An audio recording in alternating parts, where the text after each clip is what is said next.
Hello and welcome once again to another exciting-ish edition of Top Hat Chat with myself, Street, the Top Hat Gamer Man and Orb.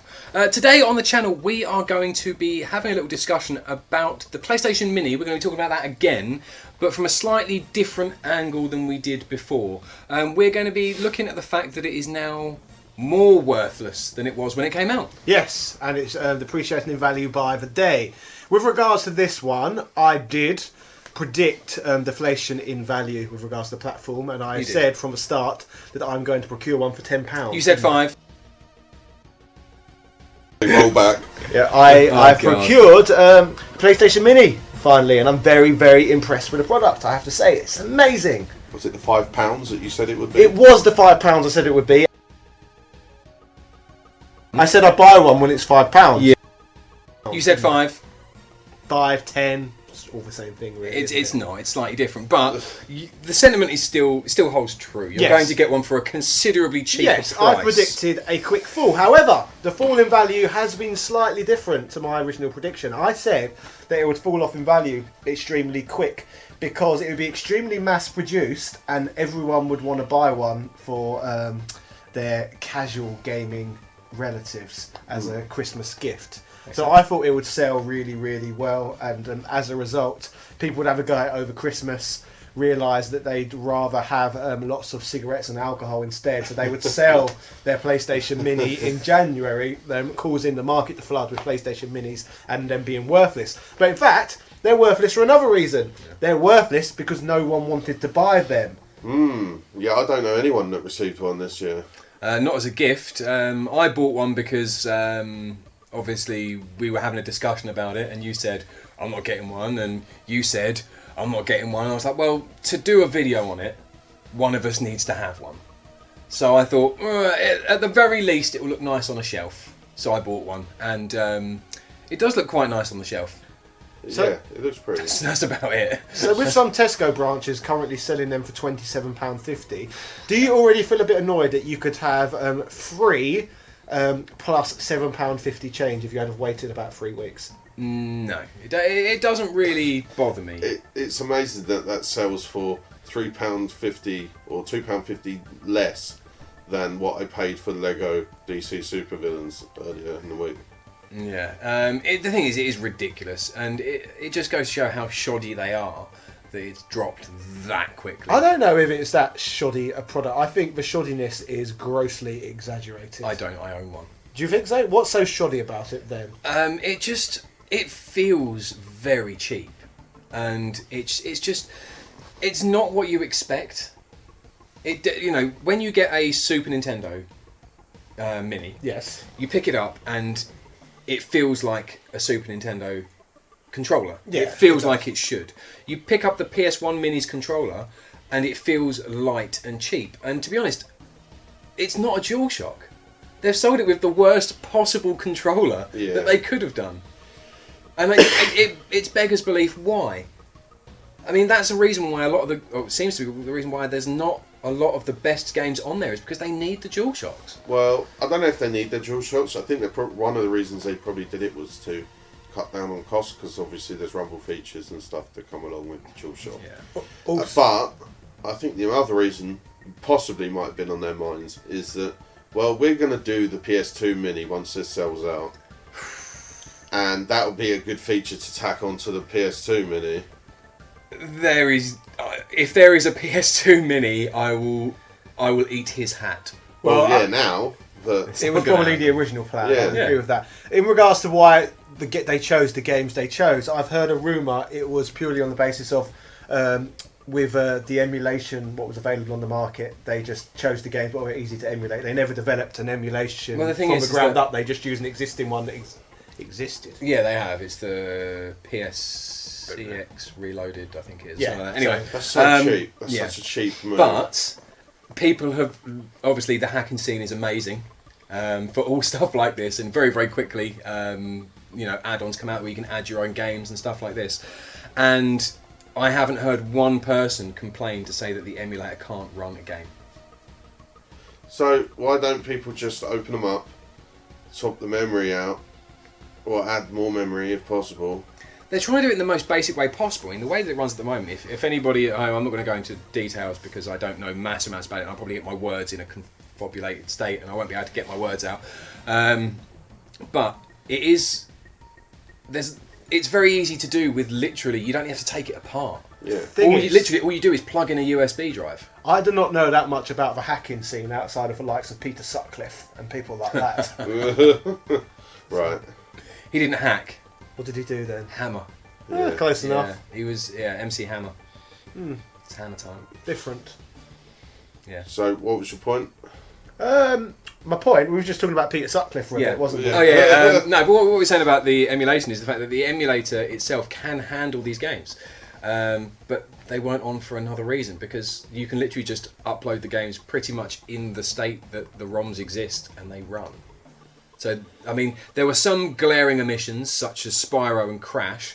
We know the reasons why that was. It was because they'd released the newer versions, and they were like, well, I don't want that to affect sales in any way, shape or form.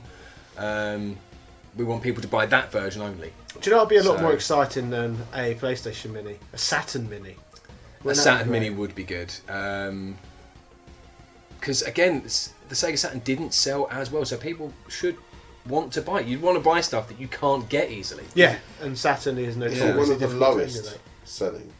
Oh no, it sold okay. It was okay-ish. Yeah. But mostly in Japan. Most of the sales were in Japan. Yeah. So that's more of a thing. Which way you get better console variations in Japan as well. Yeah.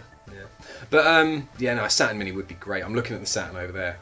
I do love the Sega Saturn. Yeah, but the price drop is insane. I mean, I don't know of any console. I can't think of any console off the top of my head that has dropped in price that quickly. I mean, I know it's a mini console, but in the space of a month, that is unheard of, I suppose. I can't think of any that have dropped in price that much. Not that. I know game consoles that have dropped in price dramatically, but not that quickly. Yeah. Like there was an amazing time period and it was the first time period where I owned every major system on the market. The Dreamcast / PS2 / Xbox / GameCube era. The GameCube dropped. That was amazing. All of those consoles, they were competing with each other by slashing prices, and it was amazing for the consumer. Like, why don't that not happen anymore? Because they compete with each other on a different level. Which is sad. They should compete. They go, oh well, we've got the most powerful games console. Well, now we're going to release a revised version that's even more powerful, and we're going to release one that's more powerful than yours. It's kind of like a who's got the biggest wiener contest. Yeah. Rather than who's got the cheapest, most effective wiener. Yeah, I think one of the things with regards to the PlayStation Mini, they were so preoccupied about whether they could, but they never really thought about whether they should. Oh. We were discussing this just before we went, and you've said that like 6 times in vague conversation. And I was wondering when about you were going to try and slime that one in. Ian Malcolm. Yeah. I think, to be honest, they were just trying to cash in and thought, well, the NES Mini wasn't that brilliant, and that sold pretty well. The SNES Mini wasn't that brilliant, that sold pretty well. We'll release our own one, it'll be fine. And obviously it wasn't. But poor game choice is the fact that it doesn't feel particularly well built. The thing is, even if you put some lead weights in it, it would feel more like you were purchasing something. It's very light. Yeah. Very cheap feeling. Yeah, it feels like some of your other things, like your Zeebo. Your Zeebo feels cheap. The box it comes in is nice. The box it comes in. We're talking about the Zeebo now. We're talking about the PlayStation Classic. PlayStation. Yeah, it is. It's a nice box. Yeah. But it does feel very Zeebo-ish. And many people that are watching this might know what a Zeebo is. Might not know what a Zeebo is. Luckily, you would have, by the time this comes out, you would have just released a Zeebo documentary on your channel. Yes, the most in-depth Zeebo video that's ever been produced. And in fact, it's almost inspired me to produce a future channel called Useless Documentaries, where I go into depth on things that have no need to ever be covered in depth. That sounds awesome. It does I sound can't wait. I can't wait to start learning about all the things I didn't really want to learn about. Yeah. Kind of like a depth Ashens. How do you know this is the most in-depth documentary on the Zeebo? What about Sindra Spielberg's classic? Yeah, you are correct. Mi amo Okay, Zeebo. this is it would be the most in-depth English video that's ever been made on the Zeebo. Yeah, English language. English language, Yeah. so not just the most not just the biggest British Yeah. one. And there is a chance, although he will deny it, that he's just Watch Mojo'd it from Portuguese. I don't know, because You could have done. I had a Portuguese researcher do it for me, so... That's Yeah. very I could Watch have watched Mojo's it even more so. They could have literally just translated a Portuguese person's in-depth documentary and given it to you. Oh, that would be really funny if you get a load of people having a go at you in Portuguese for stealing their content. I kind of hope that happens. Isn't it? Yes. Yeah. Anyway, we are going slightly off track. Yeah. Is there anything more we need to stay on the PlayStation? Yeah, I mean, you said you were going to get one for £5. 10. You said 5. Okay. And there is videoed evidence that says 5. So you can't get away with it.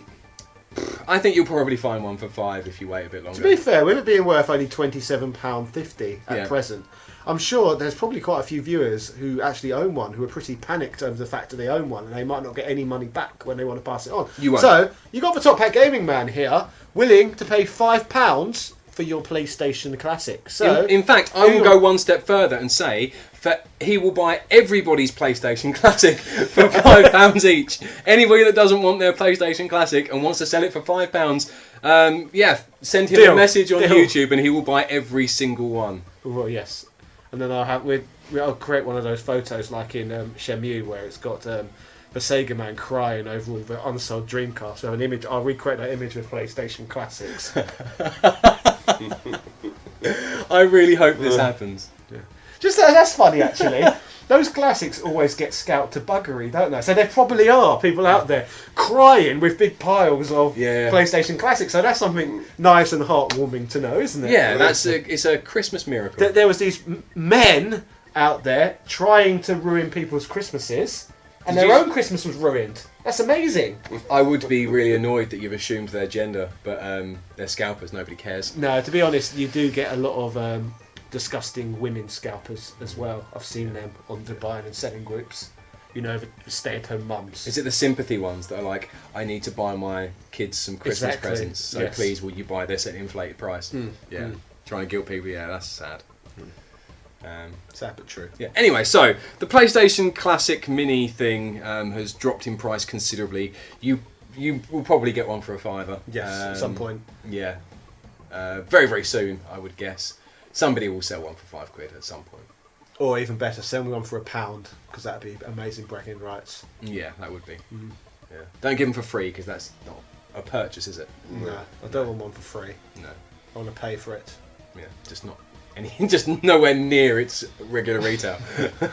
But in all fairness though, the hacking scene has come forward in leaps and bounds. I mean, I've seen them running Maven and stuff like that now, running Master System games and SNES games and all stuff like that.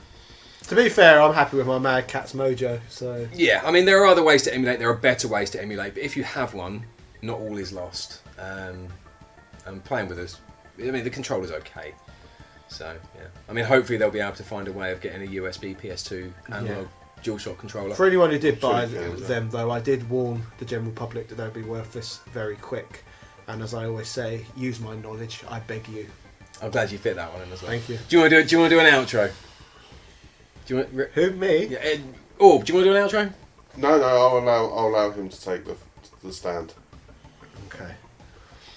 Mr. Honourable Speaker, I'll allow you to go if you want. Alright, thank you very much for watching this interesting-ish edition of Top Hat Chat on the the PlayStation Classic. All right, Micah Dumley. Yeah, it was very much. To be fair, we did Sega off for a while, yeah. You can join us on twitch.tv/Top Hat Chat every Saturday at 9 PM UK time. You can also find our relevant Twitter handles in the description below. And also tune into Top Hat Gaming Man's solo channel for even more interesting documentaries. We also have a Patreon. We do. And we love Patreon. Yes. Cheerio! Top Hat Chat is partly funded by the fantastic support we receive on Patreon. So I would like to give thanks to the following people: Michael Keneally and Ben Sainty, both for supporting the Top Hat Trust. and all of our other patrons. Yeah. Also, a huge thank you to our god tier patron Stuart McDermott. We salute you, sir. So if anybody else wants to support our fantastic Patreon, then there is a link for you in the description. Ta-ta and farewell.